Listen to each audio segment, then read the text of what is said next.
ভালো আছেন? বাড়ি কোন জায়গা? বাড়ি ফটিকছড়ি এইখানে আছে। হ্যাঁ, আমার বাড়ি পটুয়াখালী, আমার জন্মই পটুয়াখালী। হ্যাঁ।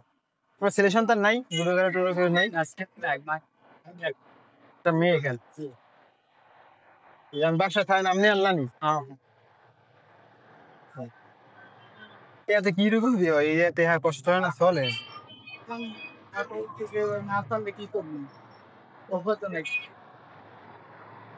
নিয়ে একটা দিচ্ছে হয়তো ছেলেও তো দেয় না, আল্লাহ কষ্ট করবো একটাই। নিয়ে বিয়ে দিতেছি। হ্যাঁ, বারোটা মাসে সকাল খাইতেন তো, সকালে নাস্তা খাইতে।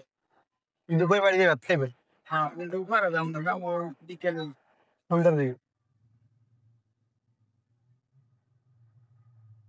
এই বয়সে কয় আমি একলাই, আর আমার দুইটা বোন আছে, ওরা ছোট, কিন্তু আমি একলাই করা পারবে না? লেখাপড়া ইন্টার কমপ্লিট করছে, আমার দোকান আছে ও আচ্ছা, কোন জায়গায়? এই দাদা সার্ভিসের সামনে, ও সার্ভিসিং এর দোকান আছে। ঠিক আছে, তাহলে দাম দোয়া করেন, চল যাও করি আমি।